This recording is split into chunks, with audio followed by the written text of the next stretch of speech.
Hitler की औलाद नरेंद्र मोदी बन चुका है और नरेंद्र मोदी इस देश के लिए एक ऐसा नासूर है कि भारत को कई 100 वर्ष लगेंगे संभलने में। जब तक ये वोट चोर गद्दी पे बैठा हुआ रहेगा तब तक ये भारत के लिए एक बहुत बड़ा खतरनाक व्यक्ति है। कानून ला रहा है कि 1 महीने के अंदर हम किसी को उठा के अरेस्ट करके डाल देंगे जेल में तो उसकी सदस्यता खत्म हो जाएगी। ऐसा लगता है कि भारत का सबसे बड़ा मूर्ख अगर यदि कोई गृह मंत्री बना है भारत में तो वो अमित शाह के रूप में बना है। इस मूर्ख को यह भी नहीं पता है कि सवाल हमेशा सत्ताधारी पार्टी से पूछे जाते हैं क्योंकि सत्ता वो चलाते हैं। इस मूर्ख चपाट को यह भी नहीं ज्ञान है कि सवाल किससे पूछे जाते हैं और ये हमारे देश का तरीपार गृह मंत्री बनता है। ये आश्चर्य की बात है। ये तो हमारे देश का भ्रष्टाचार की एक सीमा ही है। तो ये सारे काम हिटलर ही तो करता था ना। कौन करता था? अगर जिस देश के अंदर विपक्ष ही नहीं होगा उस देश के अंदर तानाशाही कैसी चलेगी ये आप लोग समझ रहे हैं। और नरेंद्र मोदी के जितने भी गुण हैं वे सब हिटलर से मेल खाते हैं। एक भी काम नरेंद्र मोदी का राष्ट्र हित के अंदर नहीं है। भारत को बर्बाद करने की एक एक नीति पे चल रहे हैं। जितने भी कार्य नरेंद्र मोदी के हैं वे सिर्फ उद्योगपति और आरएसएस के लोगों के लिए। जय माता की मित्रों, मैं धनेश्वर महतो। जो नरेंद्र मोदी का रोल है भारत के अंदर अभी के वर्तमान में वो हिटलर के रूप में, क्योंकि जो गुण हिटलर के अंदर थे और जिस तरीके से हिटलर ने जर्मनी को बर्बाद किया उसी तरीके से नरेंद्र मोदी भारत को बर्बाद करने के लिए भारत में जन्म लिया है। यानी कि जर्मनी के बाद नरेंद्र मोदी भारत में जन्म लिया है भारत को बर्बाद करने के लिए। क्योंकि नरेंद्र मोदी के जितने भी कार्य हैं आज तक के वे कोई भी राष्ट्र हित के अंदर एक कदम नहीं है। एक भी काम नरेंद्र मोदी का राष्ट्र हित के अंदर नहीं है।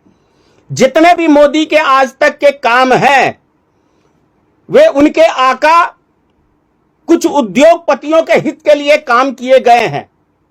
बाकी एक भी काम जिससे गरीब, मजदूर, किसान, इस देश के मतदाताओं को बेनिफिट हो, उनको लाभ मिले, उनके बच्चों को लाभ मिले, ऐसा एक भी काम नरेंद्र मोदी ने पिछले 11 सालों में नहीं किया है। तो हमने इस जन्म में अगर पुण्य के काम किए हैं तो अगले जन्म में उससे अच्छा कर्म करेंगे। और यदि हमने इस जन्म में बहुत पाप किए हैं तो उससे भी बड़े पापी बनके किसी दूसरे शरीर में प्रवेश करेंगे और उससे भी घृणा का काम करेंगे। जो नरेंद्र मोदी और अमित शाह की जोड़ी भारत के अंदर, उससे भी घृणा का काम, भारत को बर्बाद करने की एक एक नीति पे चल रहे हैं। एक एक नीति नरेंद्र मोदी और अमित शाह का एक भी राष्ट्र हित के अंदर नहीं है जिससे राष्ट्र का नाम हो सके, राष्ट्र हमारा आगे जा सके, यहां के जनता खुशहाल रह सके। जितने भी कार्य नरेंद्र मोदी के हैं वे सिर्फ उद्योगपति और आरएसएस के लोगों के लिए, और जो भारतीय जनता पार्टी की चाटुकारिता करते हैं, जो मंत्री या विधायक या जो भी उनके नेता हैं, सिर्फ उनके लिए, आम लोगों के लिए एक भी काम और इस राष्ट्र के हित के लिए कोई काम नहीं है नरेंद्र मोदी का।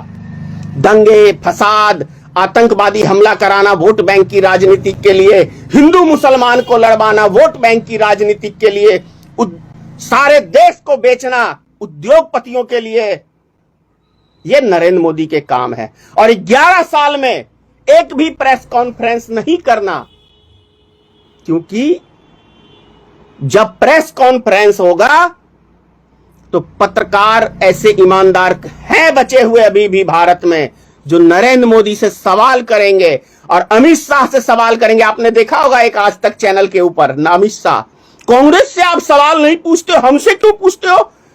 ऐसा लगता है कि भारत का सबसे बड़ा मूर्ख अगर यदि कोई गृह मंत्री बना है भारत में तो वो अमित शाह के रूप में बना है। इस मूर्ख को यह भी नहीं पता है कि सवाल हमेशा सत्ताधारी पार्टी से पूछे जाते हैं क्योंकि सत्ता वो चलाते हैं।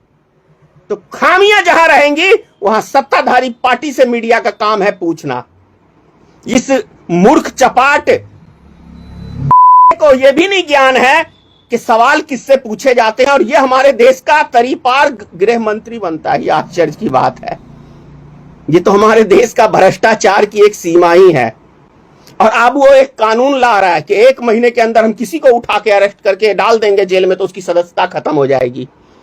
तो ये सारे काम हिटलर ही तो करता था ना। कौन करता था?